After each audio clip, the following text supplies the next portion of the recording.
¿Listo? Muy bien. Pues muy buenos días tengan todas y todos ustedes. Sean bienvenidas y bienvenidos a este congreso en materia de victimología, a través del cual vamos a tratar, quienes aquí estamos, de llevar a cabo algunos análisis que puedan derivar en algunas propuestas concretas de atención o de solución, básicamente enfocadas a eso, a las víctimas en particular, en este caso, en esta ocasión, del delito. Sabemos que el fenómeno victimológico pues, es muy amplio. Platicábamos hace unos minutos en la conferencia de prensa sobre pues la importancia que tienen las víctimas a partir de considerar que todas y todos en algún momento podemos ser víctimas de algo, ¿no? Desde una cuestión que tiene que ver con un evento natural, pasando por cuestiones que pueden estar vinculadas a algún accidente o incluso, insisto, ser víctimas de algo mucho más grave como pudiera ser algún tipo de delito. Desde los más simples hasta los más complejos, incluso que tenga que ver con la delincuencia organizada. Entonces, el trabajo que nos convoca aquí es eso, para poder sacar una primer lista de propuestas. Insisto, vamos a tratar de trabajar lo más ardua y rápidamente posible. Esto no termina acá, esto es un primer esfuerzo, seguramente habrá muchos más en el camino. Agradecemos nuevamente el hecho de haber sido recibidos aquí en la ciudad de Querétaro, en el estado de Querétaro, por el diputado Ricardo Astudillo, quien amablemente se comprometió a dar seguimiento y puntual atención a los puntos que el día de hoy aquí tratemos, que el día de hoy aquí se desahoguen. Le saluda Edgar Rodríguez en mi calidad de rector del Insigne Colegio Superior de Certificación, quien el día de hoy me toca presidir estos trabajos. Y sin mayor preámbulo, le voy a pedir a Pablo Irat que sea tan gentil de dar lectura a la presentación de quienes hoy nos acompañan y muy brevemente a su síntesis curricular. Muchísimas gracias, Pablo.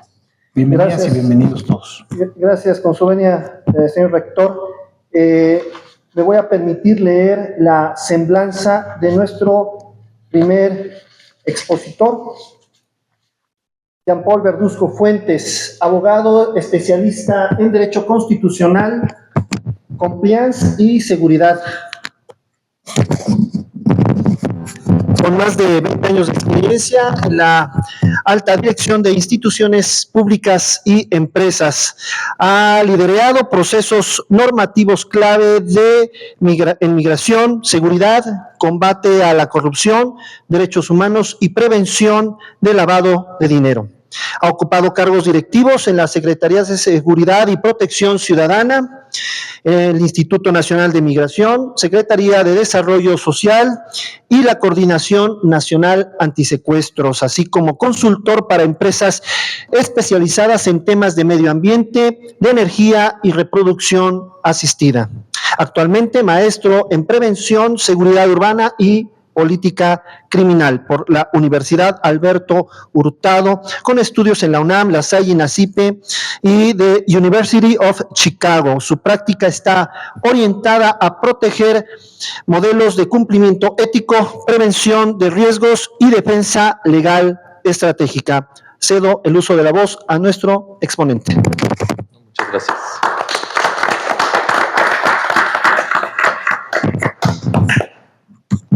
Muchas gracias a todos.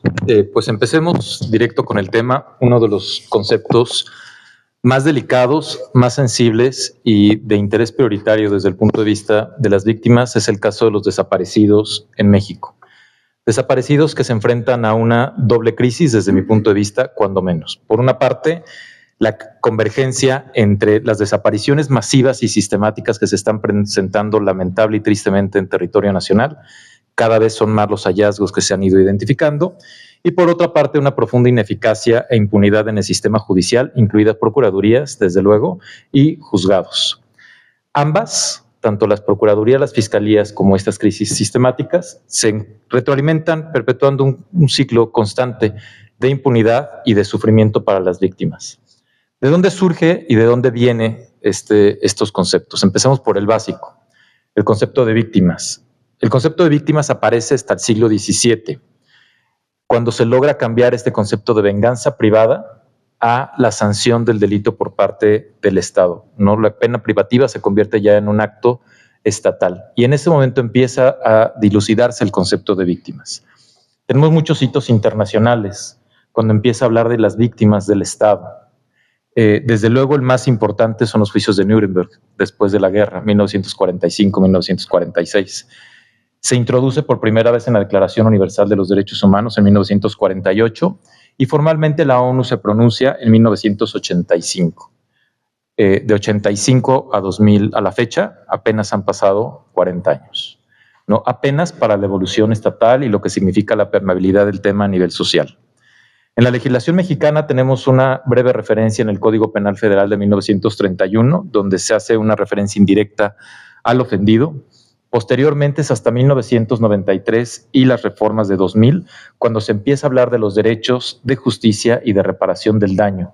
¿No? Este concepto de reparación del daño cuando el Estado por primera vez asume que hay algo en su función que estuvo mal y que por tanto tiene la obligación de repararlo hacia aquella persona que se considere ofendido por una omisión o un incumplimiento de una función estatal.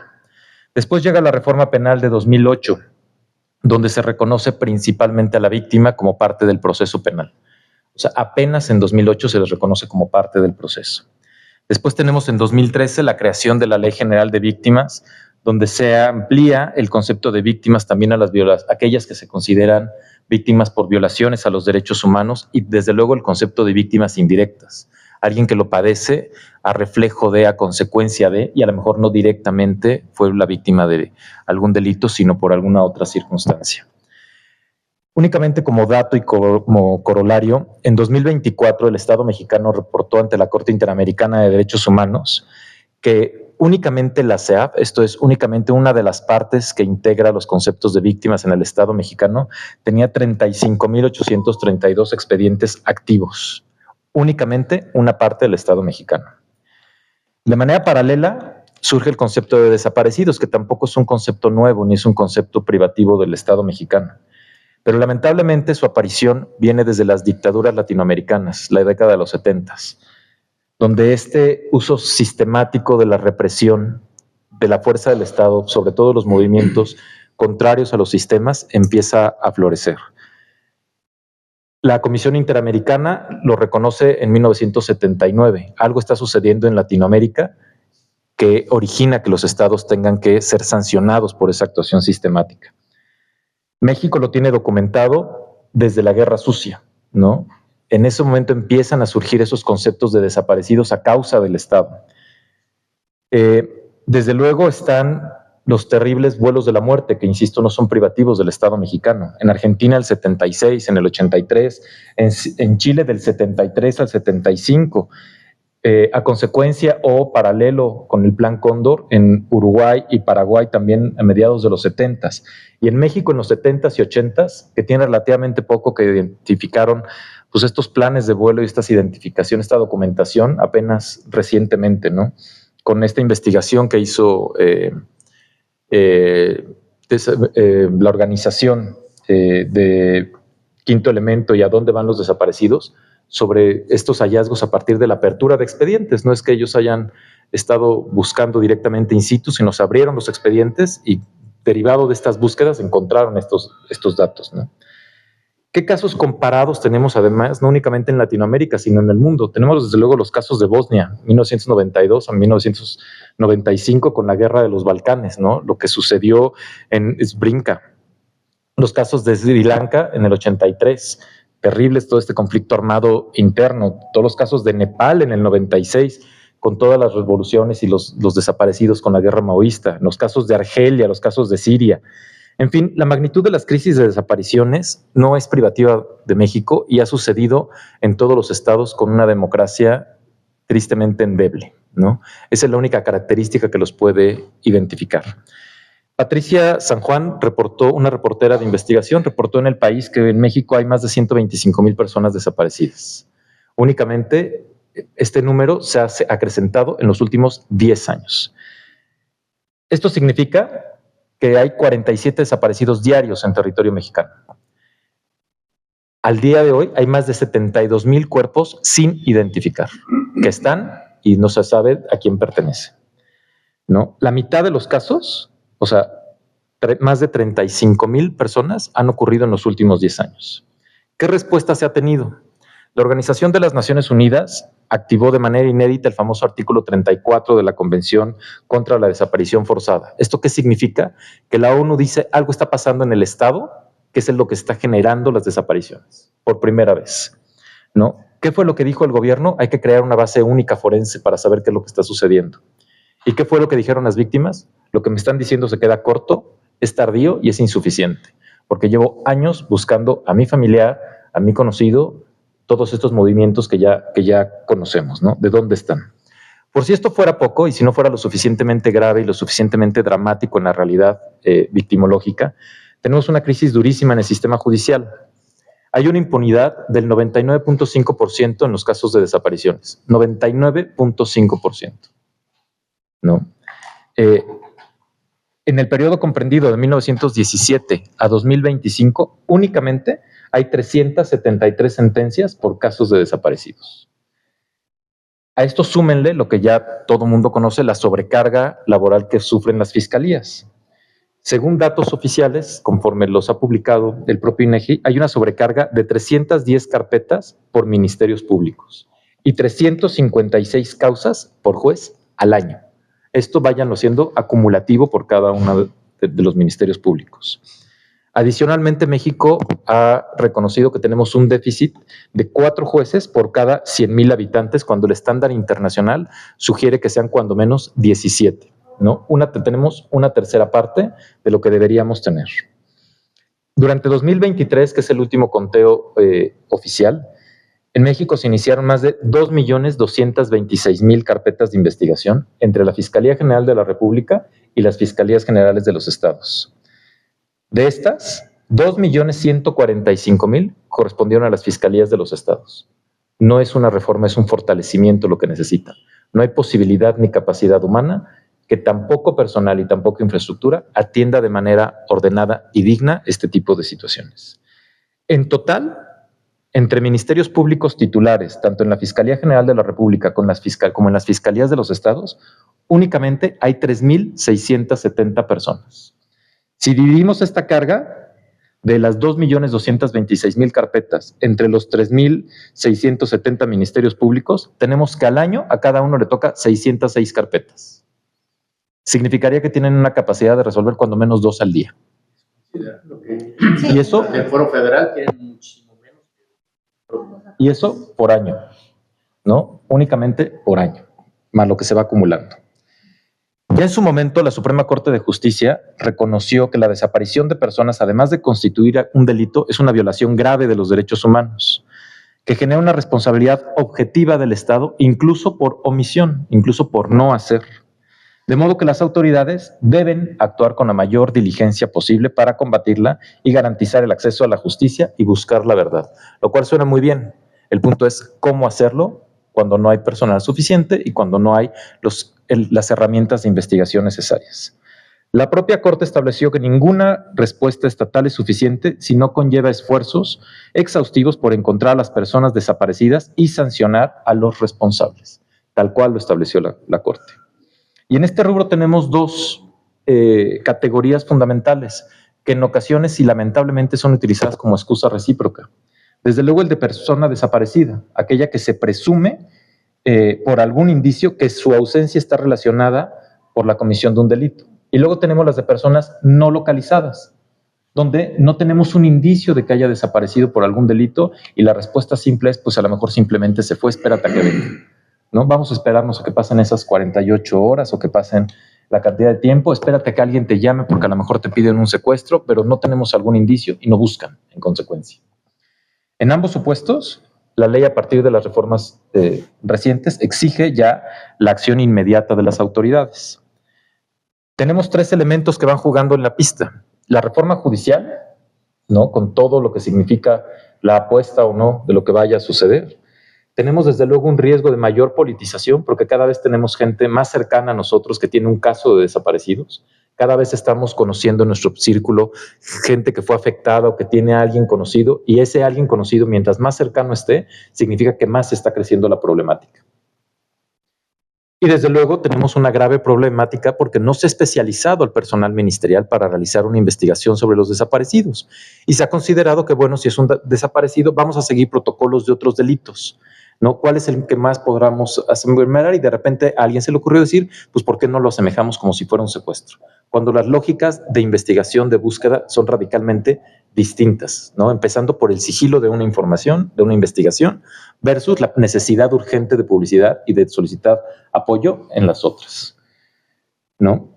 ¿Qué es lo que hicieron estas reformas? De entrada, la creación de herramientas nacionales clave como la Plataforma Única de Identidad, como fuente primaria para la búsqueda, un registro nacional de personas desaparecidas, una base nacional de carpetas de investigación que increíble que al día de hoy no exista, un banco nacional de datos forenses, registros administrativos y bases de datos de particulares con información relevante, esto es, no únicamente con autoridades vinculadas con acceso a la justicia, sino con todo tipo de autoridades, la base nacional de carpetas para unificar y actualizar en tiempo real la información. No es posible que hoy tengamos información en una fiscalía en Baja California y bajo el argumento de la distancia, en pleno 2025, en la Ciudad de México no se conozca, por poner algún ejemplo, ¿no? Pero lo mismo sucede entre estados vecinos, algo que sucede en Querétaro y que no se enteren en Guanajuato o viceversa, ¿no? Fichas de búsqueda estandarizadas, porque cada estado y muchas veces cada municipio busca conforme a las fichas de identificación que mejor les conviene o que medianamente lograron hacer a partir de alguien que llegó a decir, pues a mí lo que me pusieron es hacer a buscar a la gente. ¿Cómo? No lo sé. La coordinación de acceso de manera inmediata, la inclusión del INE, de los centros de salud, de las prisiones, de las estaciones migratorias, de los servicios forenses y de cualquier particular con registros, ¿no? Con la vinculación incluso con los cementerios. Estos protocolos con plazos para evitar plazos de espera, iniciar las investigaciones de inmediato, protocolos homologados, que mucho se ha dicho, la ausencia de protocolos, cada fiscalía puede tener el suyo, no solamente de protocolos no homologados, sino de protocolos estandarizados, protocolos actualizados además. O sea, si alguien reporta desde la unidad de atención temprana que está sucediendo algo, que esa unidad tenga la capacidad de respuesta y que lo reporte de manera nacional, no que se tengan que estar esperando a que haya algún otro indicio o alguna otra fuente de información que permita saber qué es lo que está sucediendo.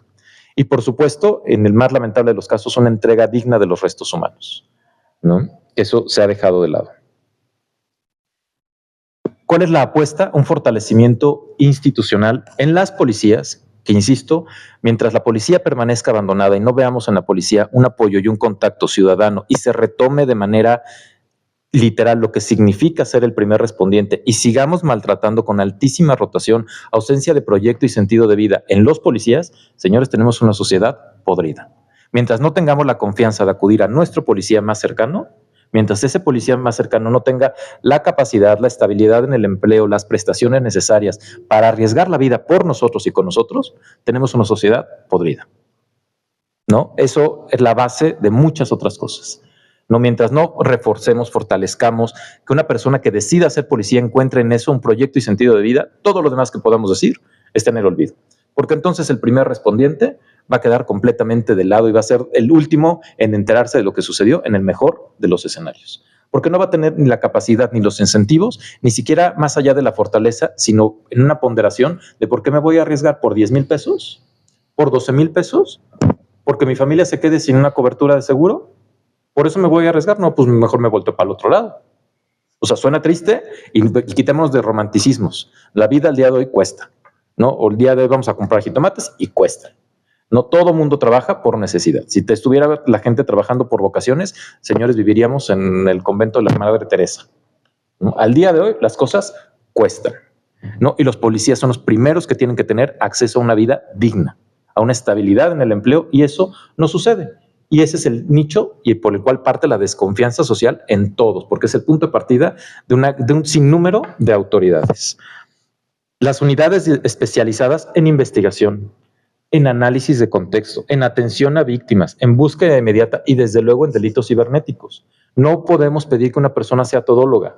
No podemos exigirles que una persona lo mismo vaya a buscar indicios, que esté buscando además qué tipo de delitos cibernéticos se está cometiendo y que además tenga la capacidad de atender a una víctima. Eso no solamente es humanamente imposible, sino es un absurdo que se les esté solicitando de esa forma.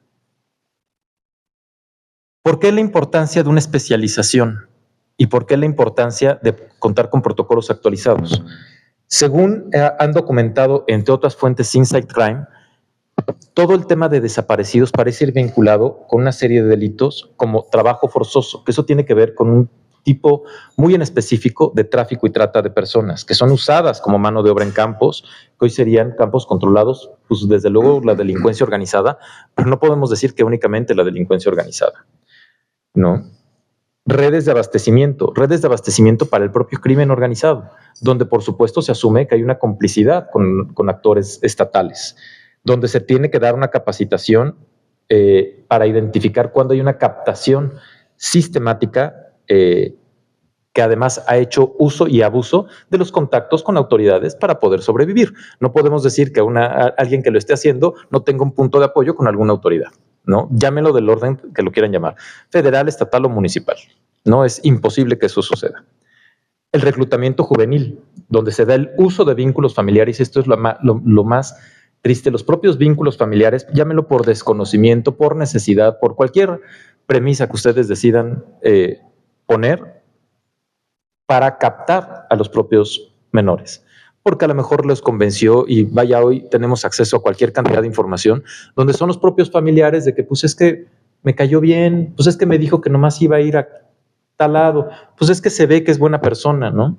Y no les damos con mayores elementos de búsqueda del contexto. La inserción progresiva en consecuencia de actividades criminales. Hace mucho tiempo, cuando menos hace 10 años, que se ha venido hablando de los menores delincuentes, porque ya se identificó, ya la delincuencia sabe que pues son menores, son delincuentes, por más grave que sea el delito, tarde que temprano van a salir, ¿no? Entonces les presenta una segunda oportunidad en el inicio de esta carrera delincuencial, ¿no? ¿Qué otros métodos se han identificado? Ofertas falsas de empleo, contactos en redes sociales, aplicaciones incluso de mensajería, citas en reuniones de trabajo. Esta captación de personas desaparece por su voluntad o en contra de su voluntad la gran mayoría, pero van vinculadas y diversificadas en distintos delitos. Esa es la importancia de tener un personal ministerial lo suficientemente fortalecido y especializado. ¿Qué es lo que podemos hacer?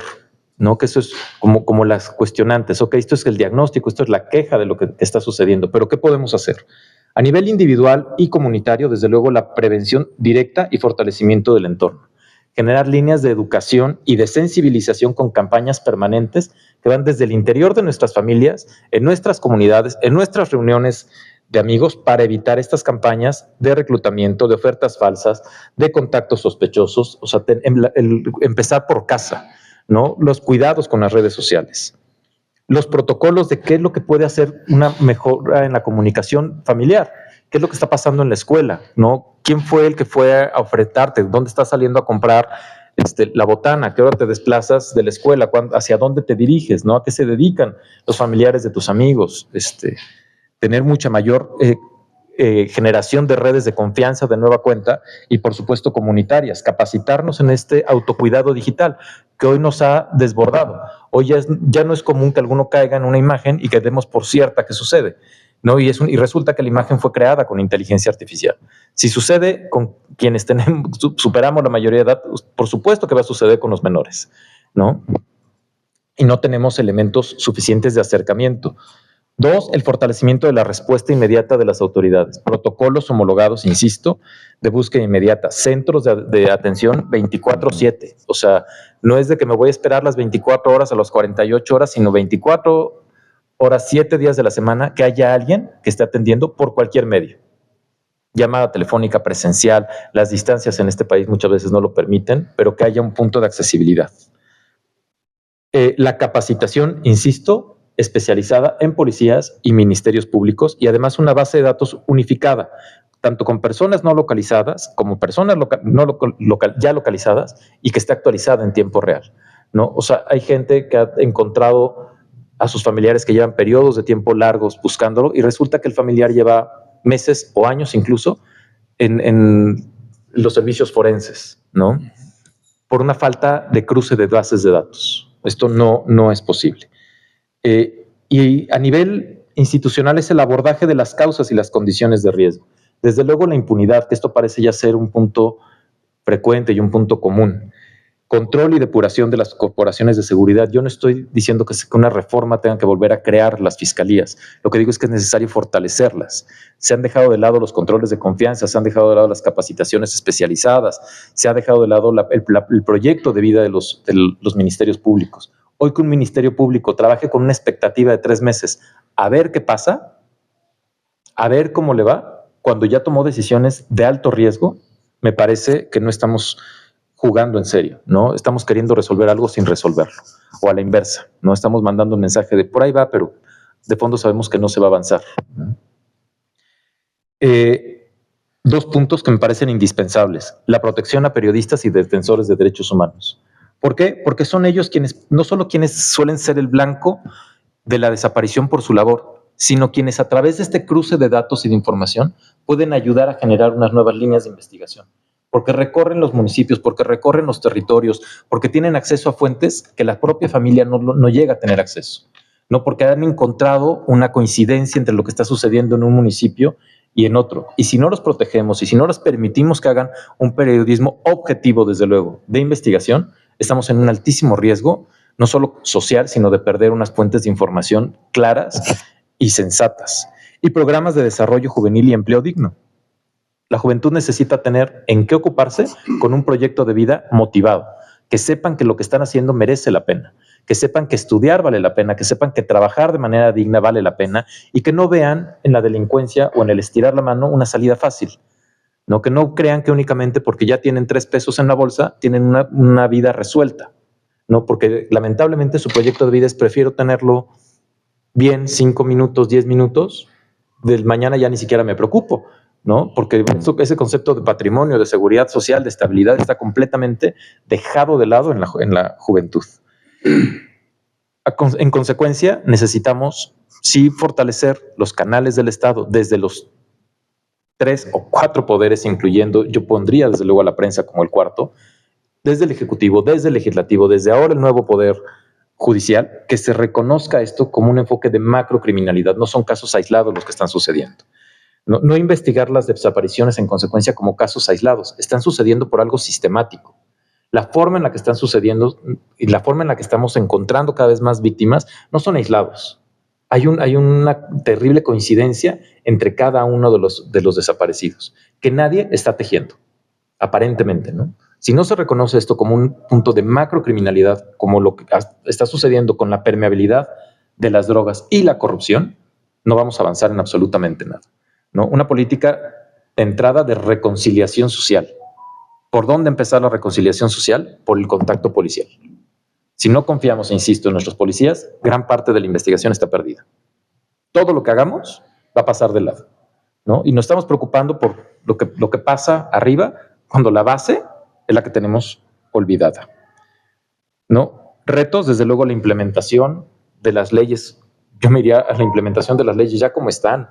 Ya no hagamos más reformas y no nos peleemos en discusiones que si no se implementan no nos van a llevar. De nada nos sirve tener una ley muy bonita si no se le van a asignar recursos. Es letra muerta. De nada nos sirve tener una ley que esté perfectamente bien hecha si al momento de operarla no va a funcionar. Ya tenemos pilares entre las bases de datos nacionales, los cruces forenses, que es por donde podemos presionar. Pero si no lo hacemos, si no nos organizamos, si no nos solidarizamos, esto va a ser un ciclo interminable. Por mi parte es todo. Muchas gracias, Edgar. Sí, adelante, por favor. Muchas gracias. Sí, efectivamente apoyo mucho tus temas, como la mayor parte de lo que se va a recibir esta noche de trabajo. Bien lo decía que ya en cuestión con el contacto con la ciudadanía antipolicía se ha perdido. Ahora que se metió nosotros como policías hacemos el primer respondiente. A mí me tocó 2 casos, 3 casos de ser el primer respondiente, y lo que pasa es que ya se envició con el MP, porque uno lleva los formatos, lo tiene que llenar, lo tiene que hacer, el llenado de los formatos lo tiene que hacer el policía, como el informe homologado, el PH. Entonces, lo lleva, ya cuando tenemos todo el papeleo, lo presentamos y lo revisa el MP. Y el MP ya empieza a ver, no, esto no me sirve, vuelvo a hacer. Entonces son horas y se la puede pasar toda la noche ahí, hasta el día siguiente, Sí. hasta que hasta que el MP le dé trámite. Visto bueno. O el visto bueno, o inclusive ya, y digo, se invició, pues se hizo vicioso porque ya ellos ya tomaron los que tomaron por ejemplo, le falta algo aquí, déjame, yo lo hago. Y lo hacen en MP. O sea, ya no lo hace el policía, lo hacen en MP. Pero, ¿a favor de quién? O sea, nosotros como policías dejamos al aire esa incógnita, ¿no? ¿A favor de quién? ¿De la víctima? ¿O de qué? ¿O de quién? Entonces, y lejos de eso, pues también hay veces que también nosotros como policías estamos, desconocemos, ¿no? Un llenado del IPH, si no va bien, bien redactado, porque también hay fallas desde la redacción, porque el punto y coma, o sea, puede variar mucho la información. El sentido. Y el sentido. Entonces, sí se requiere esa capacitación y ese apoyo. Yo, inclusive, cuando empezaron a salir empezó a salir esos protocolos, pues de cierta manera, en los MP, cuando llegábamos al MP, ya nuestro jurídico ya estaban ahí para apoyarnos. Sí se nos apoyaban en los primeros días, porque era la novedad, pero ya después se fue perdiendo eso, se fue perdiendo. Entonces los compañeros o los que vienen de atrás, los nuevos, desconocen todo eso. Claro. Entonces sí es importante tener ese contacto. Cuando debería ser en su momento, lo que hacíamos en la dependencia en la que laboraba, teníamos la obligación de ir con los policías. Sí, claro. Para el integrado justo del expediente, independientemente del tiempo que trajeran. No están exentos de algún error. Finalmente no solo es la defensa del actuar policial, sino el acompañamiento institucional. Claro, sí. Claro. Yo de mi parte y mi punto de vista es que sí se requiere más apoyo en ese sentido. Sí. En algunos momentos se llevó a cabo, se ha llevado a cabo esos acompañamientos, pero no en el común de los casos, no en todos los casos, ¿no?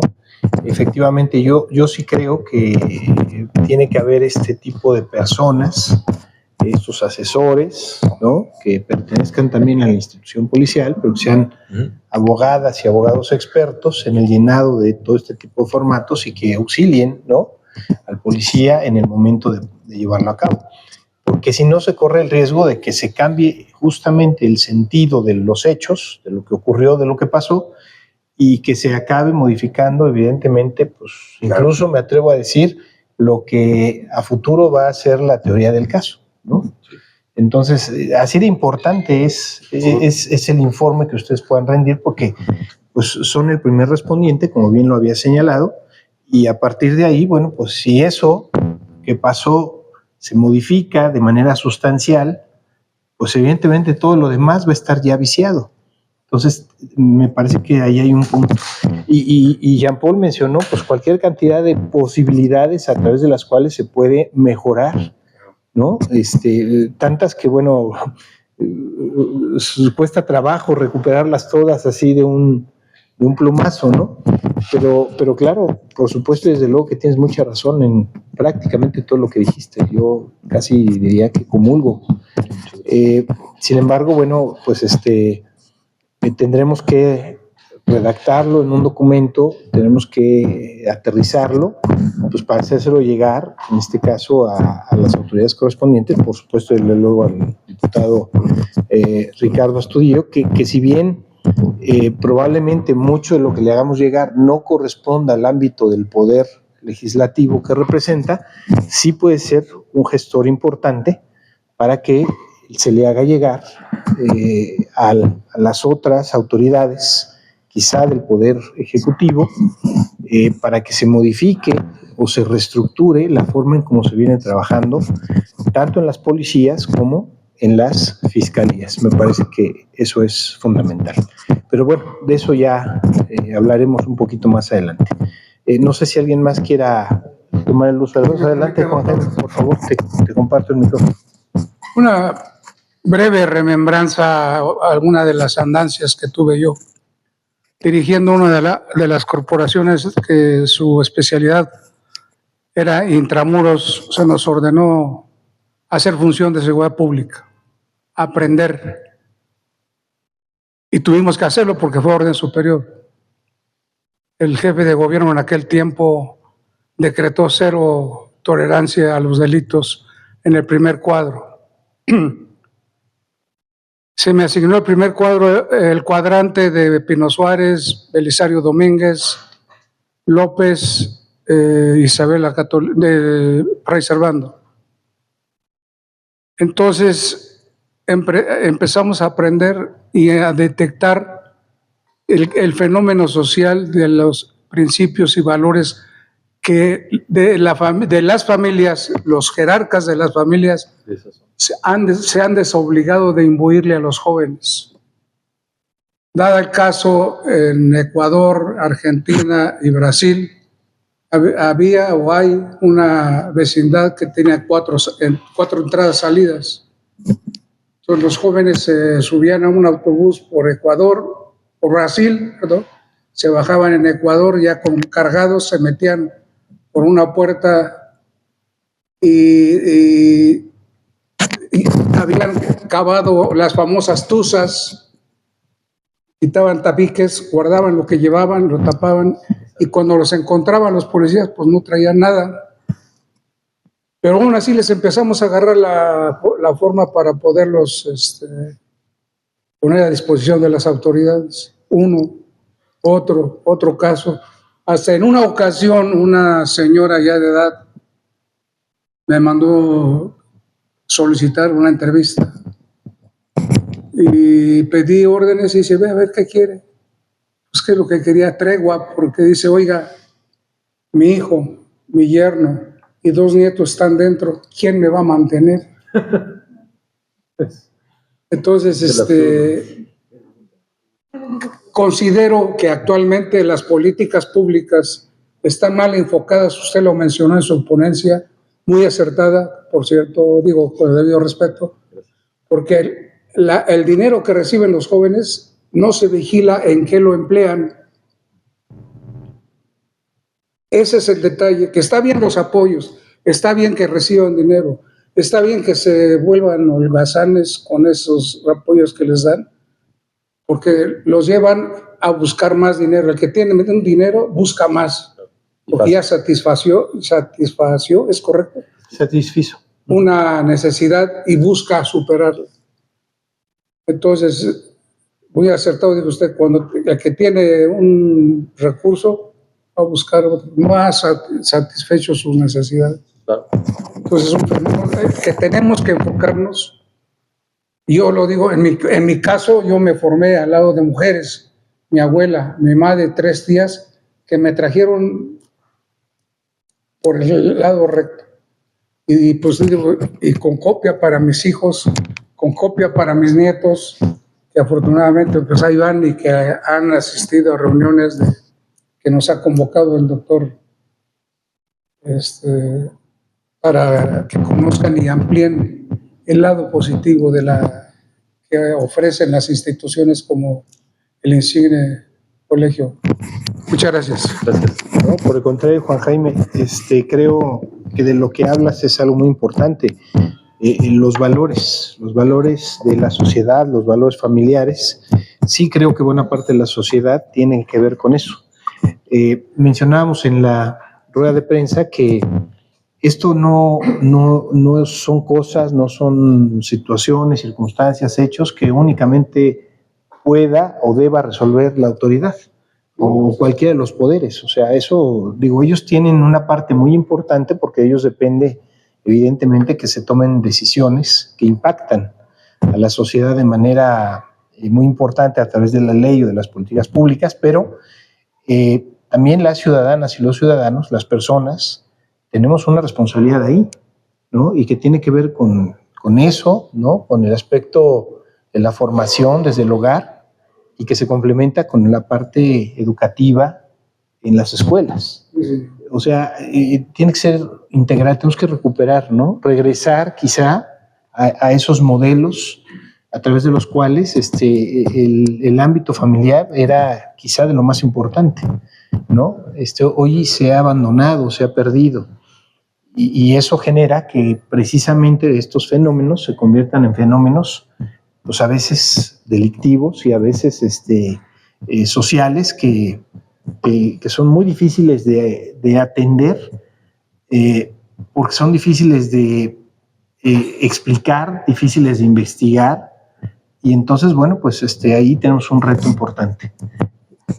Omití señalar, si me permiten, doctores, estimados asistentes, nos costó nuestro tributo de sangre y llevamos adelante, aprendimos a investigar y recibimos siempre el apoyo de la entonces Procuraduría General de Justicia, hoy Fiscalía General de la Ciudad de México, y encontramos que parte de los recursos, los jóvenes, porque 2 homicidios que nos hicieron a nuestra gente fue por jóvenes, 16, 17 años, pero que iban y alquilaban las armas por un rato. Sabían que tenían que regresar las armas más el tributo. Muy lamentable, muy doloroso, pero más doloroso fue perder compañeros, jefes de familia, que le entraban bien y que desafortunadamente pues les ganaron el viaje, pero también pues hubo respuesta, ¿no? Del otro. Muchas gracias. Gracias. Pues adelante, ¿algún comentario adicional? Por favor, Enrique. A ver, yo sí consideraría que, como dice el señor, se ha perdido muchos valores. Y lo que decía doctor, finalmente en la escuela nos van a enseñar a las tablas, nos van a enseñar a leer, nos van a enseñar algunas cosas, pero donde se educa es en el hogar. Entonces, ¿qué ha pasado? Pues que hay una descomposición familiar increíble, que es lo que nos hace que los ciudadanos crezcan sin respetar figuras de autoridad, sin entender que los adultos, las personas que dirigen en la escuela, como los maestros y todo eso, pues los tenemos que respetar. Y si no respetamos a nuestros padres, no respetamos a nuestros maestros, no respetamos a nuestros adultos, no vamos a acabar respetando a nadie. Sí es muy importante dotar de los mecanismos, de las herramientas a las autoridades, porque pues van con una pistola, no sé, una 38 y se encuentran contra unos guachicoleros en San Juan del Río que traen armas largas y de muy alto poder, que ellos, yo los he escuchado que dicen, tenemos indicaciones, cuando te los encuentras, ni los peles, tú síguete y que hagan ellos lo que estén haciendo, porque si te les pones al brinco te van a acabar matando, ¿no? Pero que también falta muchísimo la capacitación, aparte de las herramientas, la capacitación. En el estado de Querétaro se implementó un sistema que le llaman Cosmos, que lo quieren inclusive impulsar a nivel nacional, con muchas deficiencias. Les dieron una tablet a cada elemento de la policía municipal, por ejemplo, de la guardia, ahora es aquí en el municipio de Querétaro, y pensaron que todos los policías de todo el estado tienen el mismo grado de instrucción y cosas por el estilo, ¿no? Uh-huh. Cuando llegan en el municipio de San Juan del Río, que es el de los segundos o terceros de importancia en todo el estado, pues había policías que no sabían ni las marcas de los coches. Oye, pues es que chocó tu coche, ¿qué marca es? Es un Aveo, pero ¿de qué marca es? ¿Es Nissan o es Chrysler? No, pues es Chevrolet, ¿no? O sea, había cosas que ni siquiera ellos saben cómo utilizar esas tablets para llenar los IPHs, que es más o menos como, en lugar de que estés escribiendo, pues vas a ir llenando en una tableta y ahí se va subiendo y te generan un reporte, ¿no? Desgraciadamente no los capacitan, no hay esa capacitación, no hay esa infraestructura, no hay la educación en nuestros jóvenes, y es lo que tendríamos que trabajar mucho para poder intentar corregirlo. Las leyes, como lo decía el doctor, finalmente están, hay que buscar que se apliquen, ¿no?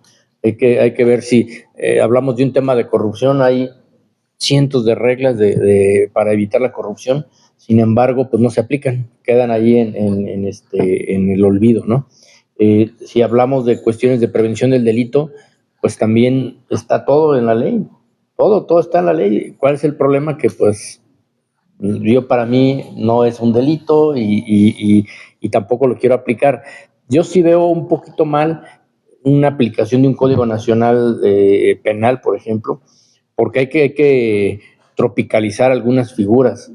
Si hablamos de Querétaro capital, pues aquí no va a haber robo de ganado, aquí no va a haber tanto las invasiones o despojos de predios, cosas por el estilo, como se da en otros municipios más a la sierra, menos urbanizados, por ejemplo. Entonces yo sí creo que nosotros tendríamos que pedirles a las autoridades que se especializaran la gente que va a estar impartiendo la justicia o los que van a estar procurando la justicia, para que pues tengamos resultados más efectivos, ¿no? Porque les dicen, mira, pues te voy a enseñar esto nada más, y todo lo demás, ¿dónde quedó? ¿Dónde quedaron los demás delitos? ¿Dónde quedaron las demás víctimas de cosas que deberían de haberse corregido, ¿no? Qué bueno que está aquí el juez cívico de aquí de Querétaro. No me va a dejar mentir que en un hecho de tránsito, antes sí decían, ¿sabes qué? Pues, ¿te quieres llevar tu vehículo? Primero me garantices el daño, ¿eh? Inclusive yo trabajé muchos años en compañías de seguros y manejábamos, me acuerdo en 1990 y tantos, un voucher de ProLíder que tenía un convenio con la FGR, luego la PGR de aquel entonces y con algunas procuradurías. Y después decían, no, tu papelito no sirve, me traes una póliza de fianza, ¿no? Y la tiene que venir a ratificar el apoderado de la fianzadora y cosas por el estilo.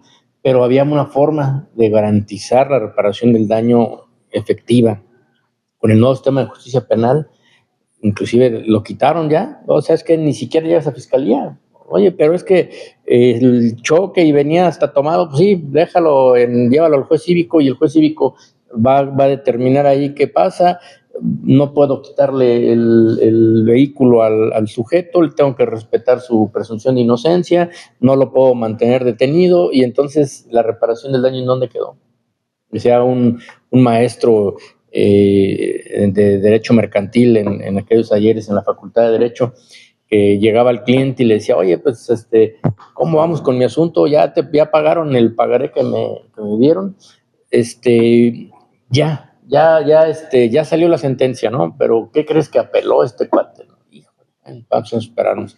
Y después de varios meses, oiga, ¿y cómo vamos con la apelación? Ya ganamos la apelación. ¿Y ya pagaron? No, todavía no. Se fueron al amparo, ¿no? Y entonces llegas a todas las instancias y nunca tienes una restitución, nunca hay un resultado, porque pues también hay algunos vicios en la ley y algunos derechos que hay que respetar, que ahí es donde tendríamos que como sociedad exigirle a nuestras autoridades legislativas que legislen en el sentido de buscar una verdadera restitución de los derechos al ofendido, ¿no? ¿De cuánto? Sí, no, realmente se dice sencillo, ¿no? Pero es sumamente complejo llevar al plano de los hechos, de la realidad, porque pues involucra prácticamente todo, ¿no?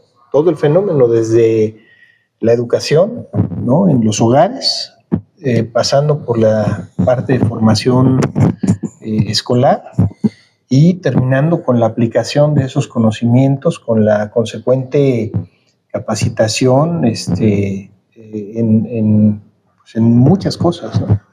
Si eres policía, si eres Ministerio Público, si eres juez o jueza, ¿no? Si eres juez cívico. Realmente se antoja complejo, Se antoja complejo, pero tenemos que ir, digamos, haciendo propuestas que se puedan ir aplicando de manera paulatina, de manera a lo mejor pues sí, cronológica, y que no resulte en algo que pues al final a las autoridades les parezca inviable. Ese es un reto que tenemos nosotros también. O sea, que lo que propongamos sea pues factible, ¿no? Sea algo que se pueda llevar a cabo. Y que muchas de estas propuestas también van a involucrar lo económico, porque tiene que ver con recursos, ¿no? Tiene que ver con recursos, o sea, y los recursos en lo público, ¿no? Siempre serán insuficientes. Entonces, ahí hay que ver de qué manera se puede conciliar una cosa, ¿no? Con la otra. Entonces, hay que ser muy eficaces, muy eficientes en la aplicación de todos estos procesos para que no se vuelvan tan onerosos y tan costosos que se vuelvan, francamente, imposibles de llevarse a cabo. Entonces, es un reto que también tenemos desde acá, ¿no? Desde la propuesta. Entonces, pues a trabajar, ¿no? A trabajar. Creo que en principio como diagnóstico, pues está muy bien tener que hablar de todo esto, pero tenemos que ir viendo de qué manera lo vamos aterrizando, ¿no? Entonces, pues si no hay más comentarios, yo quisiera que pasáramos al segundo expositor, en este caso a Pablo.